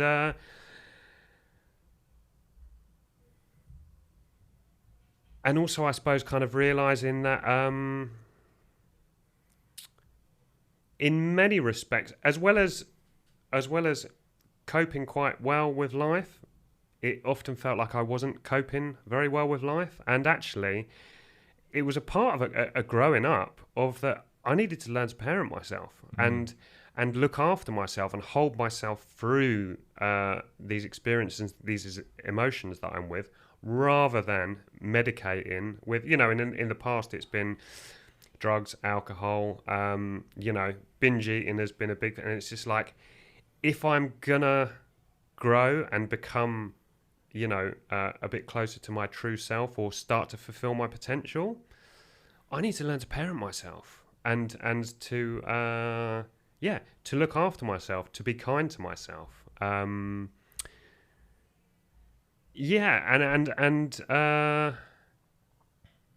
there's something of it that it's kind of, because we come back and tell our story, it's kind of this, it's sort of wrapped up in a story rather than, and I mean, story has been massive for me. I've really sort of, come into relationship with myth and old stories and that kind of stuff. And there's something very specific about it that just feels so different. Like I could, for example, tell you what's going on for me, and you could go, well, yeah, no, I'm hearing that you're with this and this and this, and this is going on and that's going on. And it would feel quite clinical and a little bit kind of, I don't know, like you were maybe sort of, sort of dissecting, what was going on for me. Or if you go, well, I know this story, and I'm going to tell it to you, and then tell me where you are in the story. That's that can be so much more powerful. And story was like that was the fabric of what it was to be in society, and we can. The people in the community that were really kind of looked to and held up was often, you know, the storytellers, the artists, the musicians, sometimes, you know, the witches or the shamans or whatever the kind of the wise people were. And now all that stuff's become very fringe. You know, apart from possibly certain types of music that.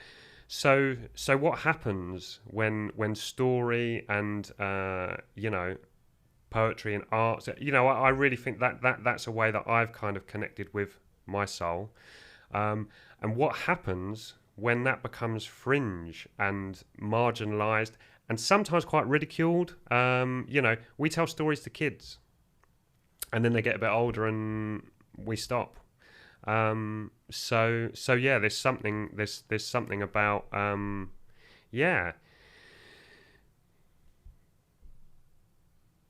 I mean, of coming into relationship with story, but seeing myself in a story and realize that I'm living a story. And you know, we can really because we medicalize and pathologize and whatnot, and it's like, oh, I'm not happy. It's like, well, what's wrong? What can we diagnose you with? What can the solution be, whether it be medication, some kind of therapy or whatever? You know, you get into the world of the stories, and it's like, no one ever liked a fucking story where it was like, well, everything was fine and there was no conflict and he lived happily ever. You know, stories are like, they're about trials and quests and meeting dark forces and dark characters and whatnot. And it's like, so I suppose I can look at my journey and relate it to story and go, do you know what? Like, this is all meant to be happening. This is all it enabled me to make sense of things and going, what's the gold in this? What do I need to do to kind of, you know, move through this or whatever? Yeah, that it's okay. This is part of it, rather than like, what's wrong? What's wrong? What do we need to do? Yeah, and I you know, that's been huge for me. It's a really interesting point. I don't know whether you listened to the Alan Al-Dovey podcast, but he explained it in this way. He's like, well, what if depression was the reality and it's happiness that's the delusion, and we think it's the other way around? So we think happiness is normal state and depression is the alien, where he's like, actually, it's very normal. And if you didn't have any depression in your life, it wouldn't nudge you towards better things. Plus, if you think, let's say, you know, you've got a mom and dad that you love dearly, when they pass, the likeliness is you'll be, you know, left with grief and trauma and maybe depression. And it's a price that you pay for a great life. Yeah. Like, you don't get to have a good life without having those vast periods of your life where everything is really bad. Yeah. Do you know what I mean? So that alone can make it more tolerable. Yeah. Just knowing that it's normal. It's part of our existence. It's part of the human condition. Yeah. Because we're very much happiness chasers now. Oh, yeah, for sure. And it's this, you know, this idea of wholeness. And we worked, you know, with the medicine wheel. And that's, you know, that's a mandala or a map of wholeness. And there's, you know, different cultures have their different version of it. Yeah, or, you know, you look at the symbol like the yin and the yang, like the sacred marriage of like the dark and the light, the masculine, the feminine. It's like, I mean, it's a cliche, but it's like, if it was light all the time, you'd be craving darkness so you could get a proper sleep and all the rest of it. And yeah, and I really do. Yeah, I feel it's part of it. And I suppose if you look more towards sort of like Eastern philosophies, then it's they're a lot more comfortable with this idea of suffering being part of. Yeah, I mean, listen, or even if we look a bit, I suppose, from a bit of a different angle into the more, so we live in a sort of Judeo-Christian, sort of fundamentally Christian society. Like, Jesus didn't have like a nice time. Do you know what I mean? I mean, that, like, you talk about, you know, well, this idea of vision quest, going into the desert for 40 days, 40 nights, but like, you know, being, you know, turned on, crucified and all the rest of it. It's, yeah, but we get told that, like, you know, we should be happy all the time. And it's like, well, maybe not. And you spoke about this idea of sort of like depression and grief, and I've mentioned him a number of times. But one thing that I heard Martin say when it was a recording that I heard of him speaking. He was saying, well, maybe the depressions and all this stuff, maybe they're good, but I can't remember. I think the way he phrased it was, he said, the gods find it tedious if we stay there too long. And I can definitely relate my own experience to that. And he's like, we need to get in touch with what's under it, like the grief. There's fertility in grief. There's energy, whereas the depression's kind of. Yeah, so I don't feel it's a bad thing. And I suppose if we look at, now, like, record numbers of people are depressed and all the rest of it, and it's like, well, are we as a society living so outside of the laws of nature that it's like you look at animals in zoos or whatever, and I'm not saying it's the same thing, but there can certainly be parallels drawn. Like what really, like on a soul level, nourishes humans, and how important is are those things that nourish our soul in the average person's life? And actually, we've got to the point in society where a lot of people kind of they will mock it or say that it's all bullshit or whatever. I suppose I can look at my experience and the changes that I've made in my life, and it's certainly helped. Like, until sort of fairly recently, when I had a bit of a rough period, which did feel different to what I'd had previously. I basically had a year with no depression, and I had trials and tribulations and a lot of shit to deal with. So it feels to me like I'm living more in alignment with the way that I want to live and what nourishes me. And, I've let go of a lot of the stuff that wasn't serving me. So I definitely don't think you should wallow in your depression or in your grief, but I think you have to sit in it for a certain amount of time. I think there's lessons and messages there. But I think it's very easy in today's world to like I say, if we don't think we should feel that way, we will do anything we can to get ourselves out of it quick, whether that's reach for the phone, alcohol, whatever it is, anything but sit in that. And what Vision Quest forces you to do is to sit and learn and be still. It was strange. I knew that there was an element of suffering, but I never once thought that it was unjust or that it wasn't going to be I wasn't going to learn something from it. So I was kind of like very welcome and open to the fact that I was bored, restless, frustrated. Why have I done this? Because behind those doubts, I was like, I know why I'm here. I'm here to learn. And to grow. And that's exactly what happened. It felt normal to go through that process. It sounds strange. And then knowing everyone else was doing it too was even better. Yeah, and I think that level of discomfort is necessary. Yeah. Some people would say it alerts the soul or whatever, but I think it's necessary. For sure. For growth, I believe so. I got to layers of thinking and consciousness that I would never have reached if I hadn't have come to Vision Quest. There's no way I'm going to allow myself that long at home to not be distracted by something. No. It's impossible. No. Yeah. And I mean, even to get close to that, the level of discipline that would be required. Wouldn't happen. Yeah. And I see it with myself with my phone and all the rest of it.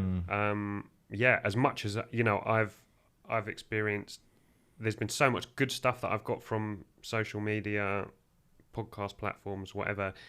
There's also such an addictive quality to it, and I'm constantly in that battle of kind of like deleting apps, installing them, deleting them, and I suppose personally, if I had to choose, I'd rather get rid of it. I'm finding now, so I'm pretty disciplined in that. When I go and relax for the evening and start winding down for bed, I don't have any tech in my tent. It's across the road, so it's enough of a stretch that I'm not just going to go and get it.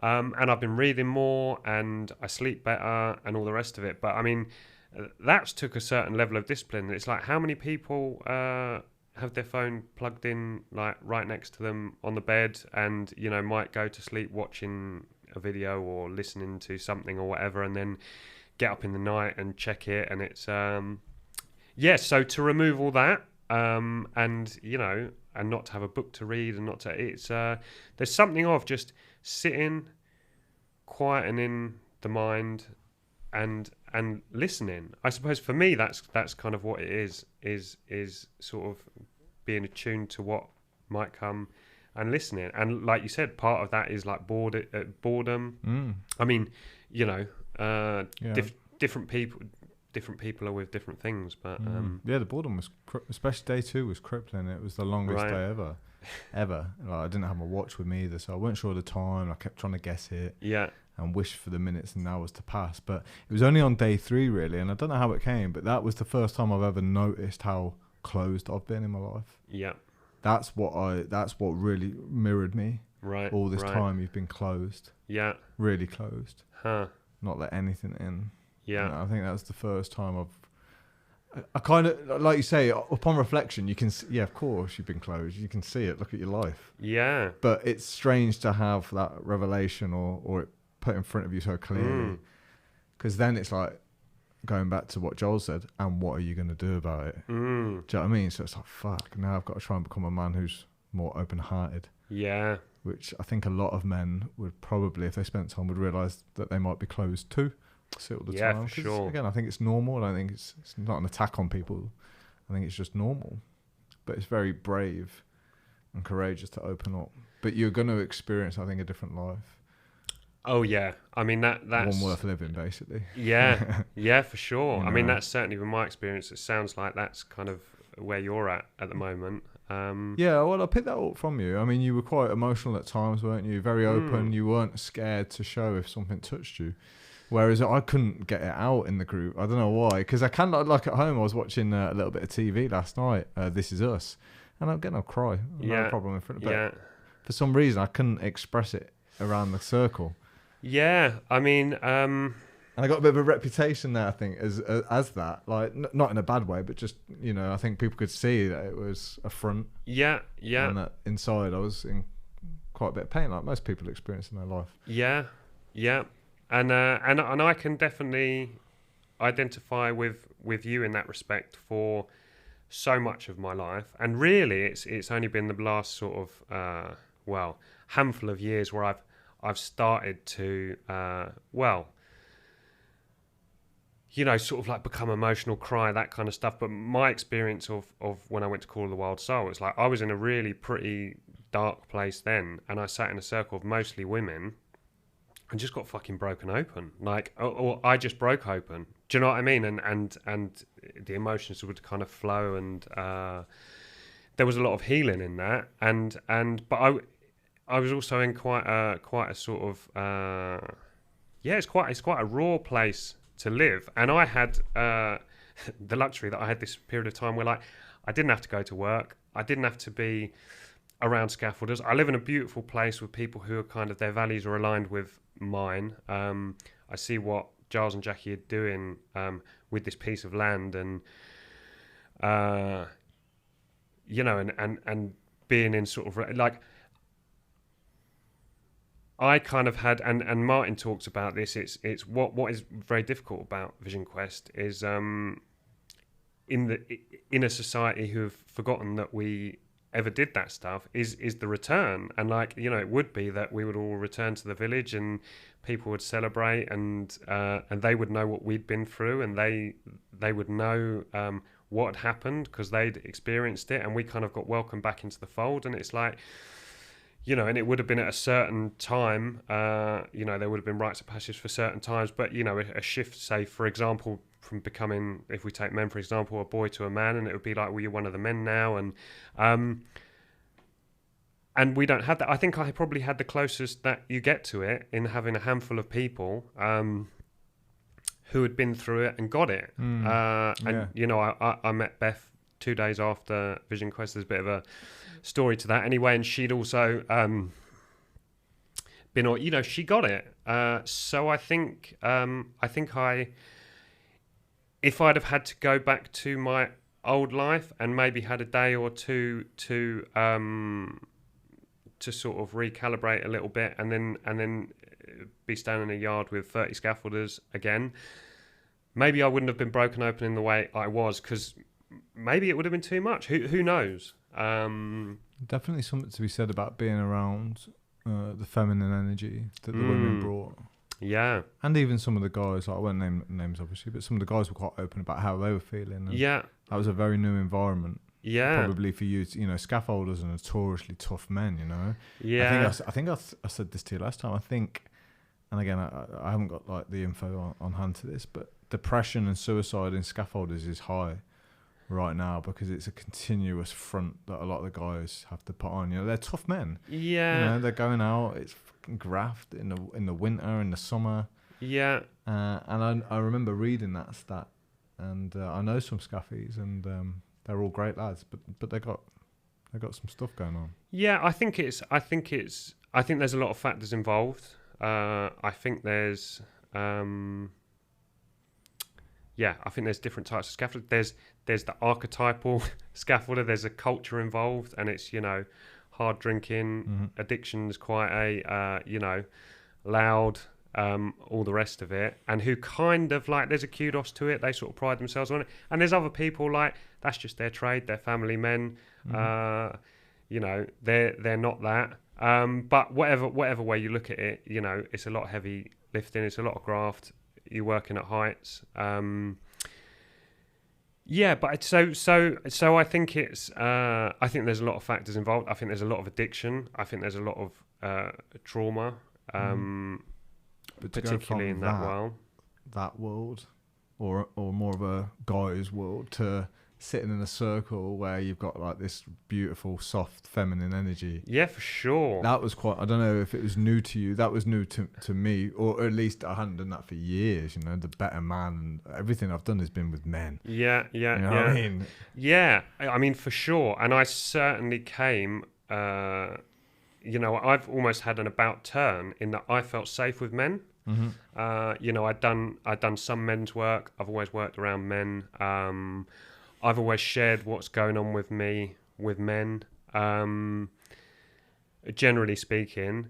And then it was like I sat in this circle of like I think all women bar 3 men or something, and I was just like, and I found it to be so healing, so healing, almost to the point where that's the environment where I almost feel more safe and secure. And now I'm sort of like, how do I come back into relationship with groups of men again? And there's almost been an about turn, and like that's been a real healing experience for me, and it's continuing. But then I've also there is this piece of it's quite buzz now, like we need to talk about mental health and all the rest of it. Maybe it's the firm that I was on. It was a really lovely firm, but I've heard men talk more about mental health there than I have anywhere else. And also as much as there is a huge contrast, but especially that last 6 months I was working, it was a real period of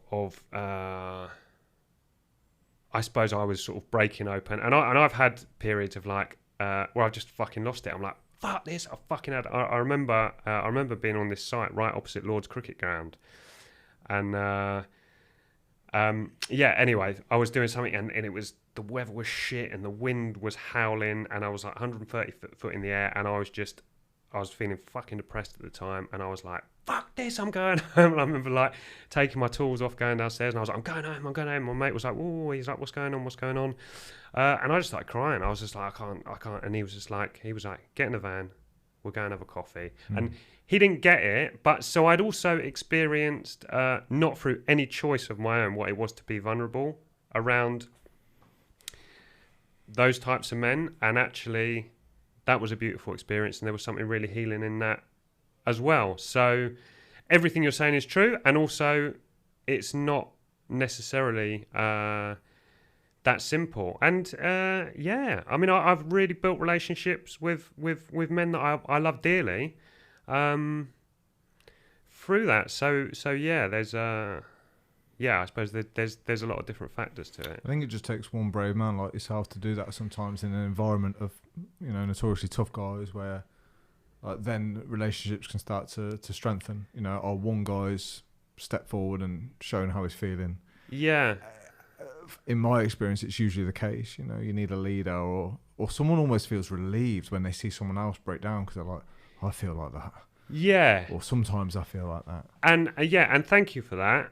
And I would also say that, like, it wasn't by choice. Sure. Yeah, but still. But I'm so glad it happened. And you know, there's periods when I've not been in a good place and I've been off work, and I've had people reaching out to me and just like, you know, lads from work, how you doing? You know, here if you need me. You know, and that's beautiful. I'm hopefully speaking to somebody from Calm on a podcast soon. Because I really feel like we've got this message of like men should open up and talk more. I'm not saying that's wrong, but I don't think driving that as the message, as the key to preventing suicide and better mental health is necessarily that true. No, I don't think it's that simple. I mean, firstly, you've got to be careful who you speak to. I mean, that's, you know, because at one stage it was like, just speak to anybody, even if it's the guy down the pub. I'm like, no, that's not what you want to be doing. Yeah. One little bit. I believe there's more strength in like community and initiation than there is talking. Yeah, I think creating safe spaces as well.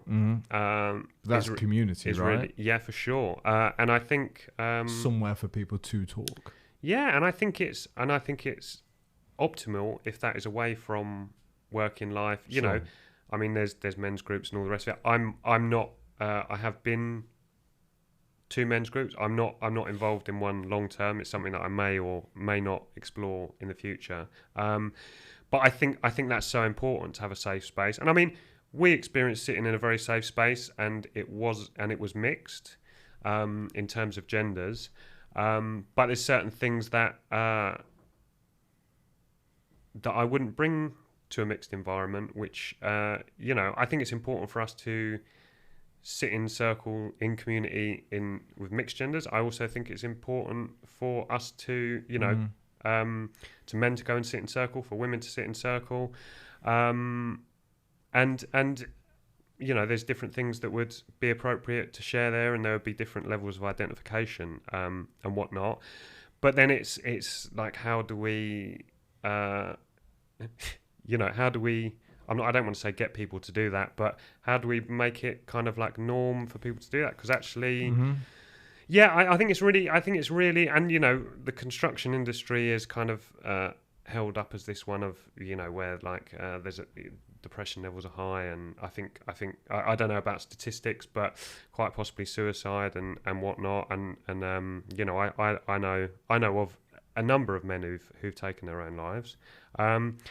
You know, and you're sort of like, you're going to the toilets on site and you're having a piss, and there's this laminated sign above the urinal going like, mental health. Like, talk to someone, do something you enjoy. Like, I think it's great what they're trying to do, and I get it, but it's like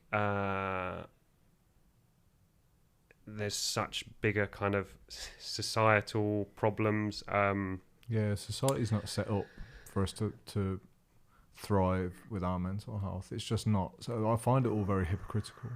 What was a real benefit of Vision Quest was having like leaders like yourself, Alex and John. Yeah. So I've got friends, by the way, and they're great, but guaranteed I'm not going to speak to them about my mental health and my fears. I'm just not. Yeah. It wouldn't be fair to them. They don't know how to react. It's majorly uncomfortable for them. They haven't asked. They don't know what the fuck to say. Yeah. They want to make me feel better, so they'll tap me on the back and go, it'll be all right, mate. Yeah, yeah. So that it's very different to have people like yourself to speak to. But to get that, you almost have to voluntarily put yourself in a circle like that. Yeah. With people who are maybe more experienced or clued up on those topics than what your mates down the pub are going to be. Yeah, and it's not the norm. Those spaces are not common. You have to kind of really seek them out. And I suppose I wasn't particularly seeking it out, but I was so pleased that that's what I found. You know, I suppose I didn't know that's what I was looking for, but that's what I needed to just to I suppose feel comfortable enough just to be vulnerable, and then there was some healing that came with that, and it's an ongoing journey. But I suppose, you know, I'm particularly by John, sometimes sort of like it's very gently pointed out that maybe I romanticize ancient sort of cultures, you know, the sort of the pre-Christian world, or however that looks.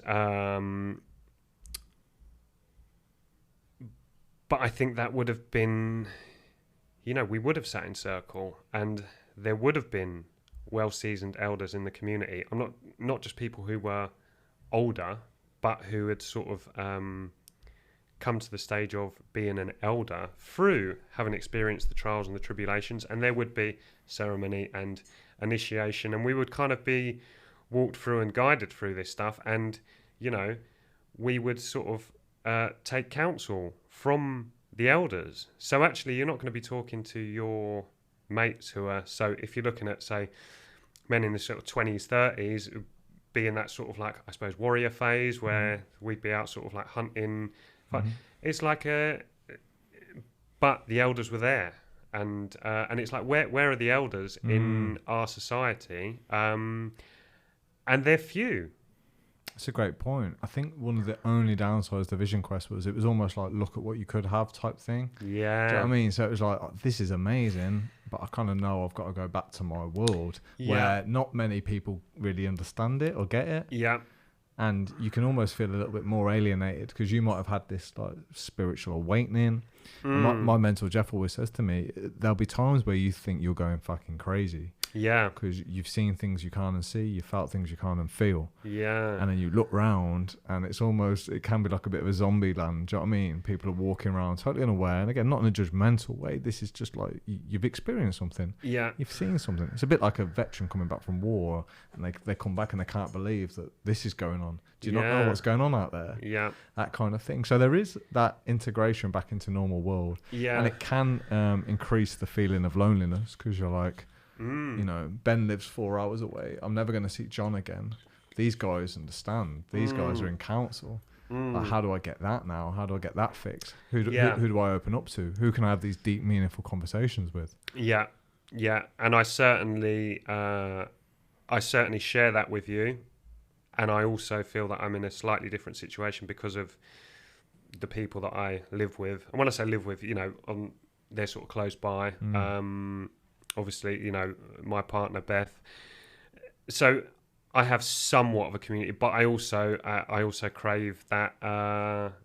Wouldn't it be good if we could do that every week or a couple of times a week? So there's also the question, me sort of like, how do we begin to sort of build these communities? And you know, Beth's very much involved in this work, and she holds a lot of women's circles and that kind of stuff. So she's really kind of building this community of women who are hungry for this. And I mean, you know, it's beautiful just to hear the sort of, you know, how transformative it is, you know, so then it's like, how do we build how do we attract men to this work? Or, and actually I had no idea that, I mean, your Vision Quest group was 6 guys, slightly more men than women. Mine was a fairly even split, but a smaller group. But the other groups I've been in have been sort of predominantly women. And actually, because of the people who I accessed this world or this work through, of, if you want to call it wilderness rites of passage, are men. Like, you know, and I suppose if you were to Google it and stuff, it would, you know, like I said, Martin Shaw and Tim Cochran were 2 of them for me, and you've got, you know, you Bill Plotkin, and, you know, so I kind of expected that it was, I don't want to say male dominated, but it would be a fairly even split or plenty of men, and actually it wasn't my experience, and I just found that to be really interesting. But I think how different things could be if we I don't know how to phrase this without sounding wanky, but I'm going to give it a go. Sound like wanky, mate, that's fine. That how do we kind of wake up from this amnesia of forgetting what it really was to live and be in community, and whether that be to sit in I'm talking now about sitting in council, being in ceremony, sort of like nature-based rites of passage and all the rest of it. How differently would we relate to each other? And I look at lots of things as being symptoms of the greater problem or lack of balance, and also being problems at the same time. So, for example, how differently would we, if it was norm for everyone to engage in this work or go through some version of, how differently will we educate our kids? Like, how differently will we treat people medically? How different would we relate to each other? How differently would we farm? How differently would our food supply chain work? Okay. How differently, how differently would people conduct themselves in sort of like the business and the monetary world? And that's a really big, that's a big question, and that's and I think looking at how things are, that's if it was ever going to go that way, I think that's a lifetime's work, or maybe several lifetimes' work. Are we getting closer or further away from that? I don't know. It almost feels like both to me. It almost feels like both. I think there's a shift in sort of consciousness with young people sort of saying, fuck this, I want something different.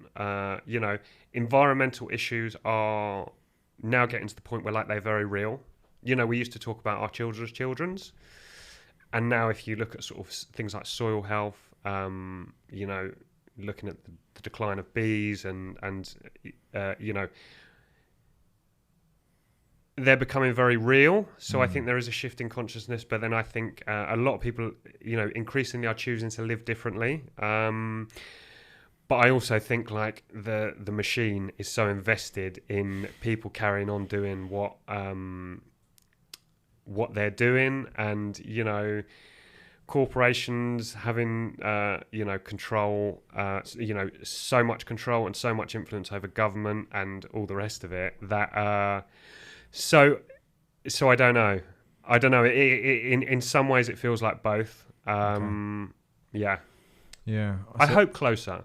Yeah, I hope for me isn't a strategy though. I'd like to hope, but when I really look at it, I don't know whether I'm just cynical on this. I think we're moving. I think we're too late. I think crisis is the only thing that will save us now. Too late in terms of what? In everything. I think we've gone past a point of no return. I think we're only going to develop closer to those problems. So I think it would take a real, let's just take the climate for example. I think it would take some absolute crisis for us to go, oh, it's real. Just like anything. We're good in times of crisis, but we're on a path that is proven to probably be one that's quite destructive, right? And again, I know that sounds cynical, but even the finer details, like the statistics that are coming out on mental health, it is going the wrong way. And you zoom out then and go, what are we doing differently? The answer's not much. Yeah. And why would we, as a society, why would we change anything? If we're okay in the moment, I think that's enough to justify staying where we are. So, like you said, our kids, that's way too far ahead for us to give a fuck. What about our kids? That's too far. Yeah. What about us in 20 years? For some people, they can't even get their health in order today to protect themselves from having a heart attack in 5 years. Yeah. Let alone global changes that are going to occur in 100 years. Yeah. I just don't think we're programmed that way. Yeah. Yeah. You've said a lot there, and I agree. Yes, I agree with all of it, and even just taking the health component. Well, I get it too. I still like a cigarette. Right. And drink. Yeah. I know it's not good for me, but right now I'm fucking fine. Yeah, and it's not easy to be healthy. It's not easy. If we, we're kind of sitting ducks for, like the processed food market and all the rest of it. Like you walk into Tesco's and or any supermarket, and it's kind of, what you would call real food is a small percentage of the aisles, and then in terms of the amount of that which I personally think and a lot of this was through my education with the Czech Institute. Like, I'm a real proponent for sort of like organic farming.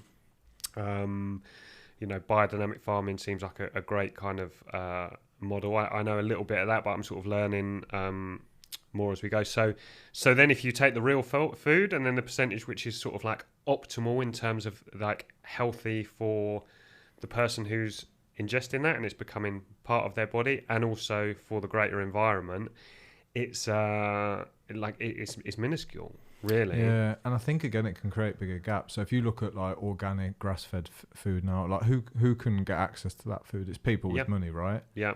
So it's again their health might start to improve, and the people at the bottom of the pile, it just gets worse. Because like if you're like a parent now and you've got a couple of kids, like I can see why you would buy like the cheapest cereals, the cheapest tin food, because I probably would too if money was really tight and I had kids to feed. This is what I mean about things aren't set up for the individual to even perhaps have much of a choice now about what they ingest. Yeah. And it's so fucking normal. Like, it's just normal. Tesco, Sainsbury's, you go in, they're all the same. Promoting the things that are actually not that good for us. Yeah. And unless you're super educated and in tune with that, like, why wouldn't you trust what they put on the shelves? Yeah. I mean, Whole different topic, right? But yeah, there's tangents that we spoke about. Yeah, for sure, and it's why wouldn't you trust? And I think COVID was a great example of, and I, maybe we don't want to go like down this rabbit hole too much, but you get people a little bit scared, and all of a sudden they trust the government, who for years they've been saying is like not got their interests at heart, have fucked them over, blah blah blah, and then it's like, well, we all need to stay at home. We all need to follow the advice, and that's a huge topic. What was the right advice? What was the wrong advice? You had the whole sort of vaccination piece. Well, vaccination aside, telling people not to get fresh air, and vitamin D and exercise is fucking criminal in itself. Yeah, Do you know what I mean? No. Yeah.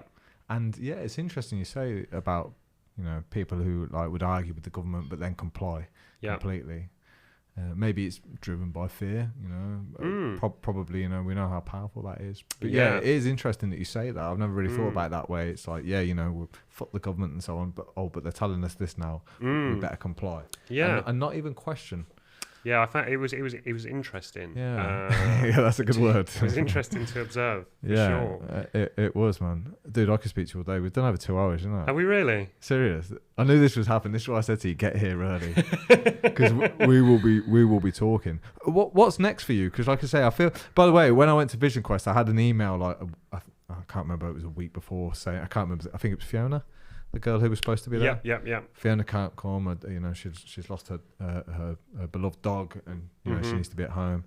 I kind of felt a little bit like, so we're just going to get somebody like last minute standing, and they're not going to be as good as Fee. And then I arrived and met you, and I'm like, obviously I wouldn't wish that upon Fiona, but what I mean is I'm so glad that I got to meet you at Vision Quest. Yeah, appreciate that, and likewise. Yeah, it's cool. You led by a true example, and you made the experience, you, John and Alex, it was just phenomenal. So anyone listening, check out Wild Rights and have a look at what Vision Quest is on there, because it's pretty transformational, man. Yeah, and we could speak about it all day, couldn't we? Yeah, for sure. We haven't really spoken about it much. Yeah, for sure, we could. And I think I think it's a great place to explore for people who are sort of, I don't know, feeling that way inclined, or feeling that change is sort of, that they want something different, or do you know what? It's not for me to say, I felt that I did it when the time was right, and I question if I'd have done it 10 years earlier. Mm-hmm. I think I still had to do a lot more time in the trenches, and do you know what I mean? I know exactly what you mean. Yeah, I mean, yeah. What's next for you, man? I always ask people this, like personally, professionally, like. So are you climbing a ladder at the minute? What is next? Yeah, we kind of went off on a tangent on that one. I don't know about a ladder as such. I have sort of, I suppose I've ticked enough boxes to make this life that I've created sustainable. In terms of, I've got an income and whatnot. So it's really been a case of me on sort of like focusing down to a few tangible things. So I've got an awful lot that's going on in terms of this piece of land and sort of getting the small holding going. So the cabin is built and the inside needs to be fitted out. Insulation, walls, wood burner, floors, that kind of stuff. Sounds like it's. You watch Joe Rogan podcast, don't you? I occasionally, yeah. If we had a Jamie here now, we could pull up pictures. That'd be so cool. Pull it up on the screen and show people because it looks pretty cool. Yeah. It's beautiful, and I'm coming into relationship with that piece of land in a way that that keeps sort of unfolding, and the beautiful thing is it's a small enough piece of land. It's about an acre that. My intention as time goes on is to kind of know every inch of that, every tree. So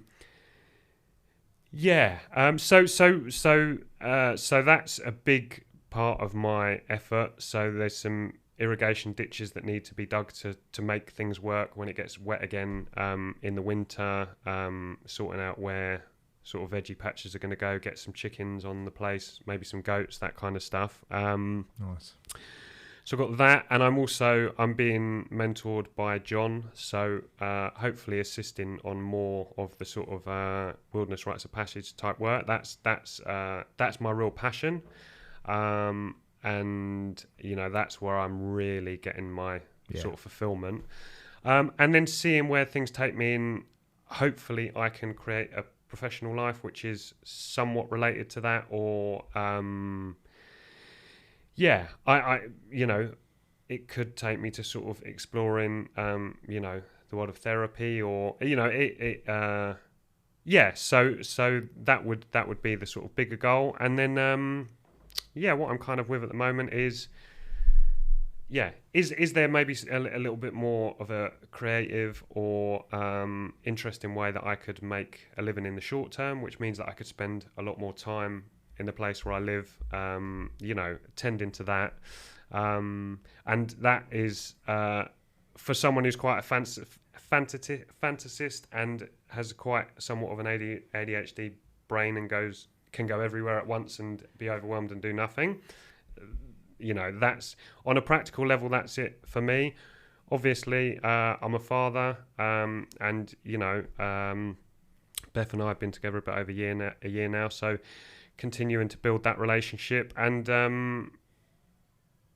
spend time with the kids, sort of enjoy life, and I suppose in the more short term, look to see what offerings I can kind of cook up. It might be that I do something solo. Beth and I are keen to sort of collaborate. Mm-hmm. We've got this beautiful place where I live, and Giles and Jackie have got a yurt there. So we actually did a sort of storytelling and nature-based crafts evening for the kids at Yule, So we've kind of got everything there to start offering. I suppose.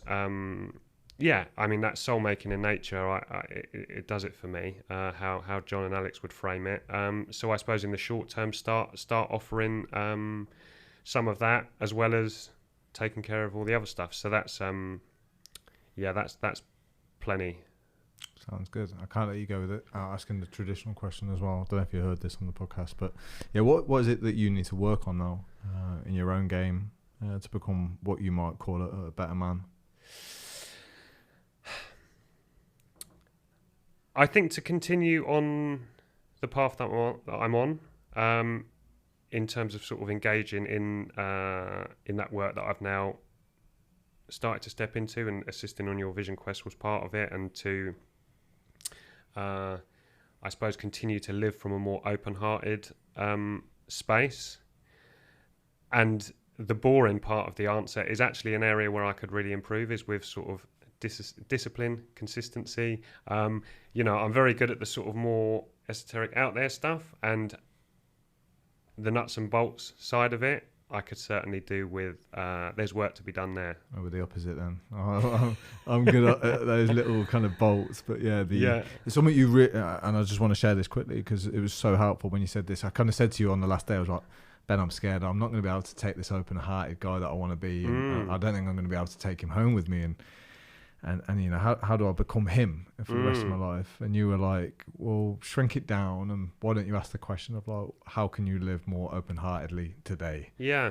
And as soon as you asked me that, I thought that was a great reference and a great guide. Yeah. And every guy, I guess, can set themselves up for their day with a particular question in mind. What can I do today or in this moment or this time with my family to be the man that I want to be?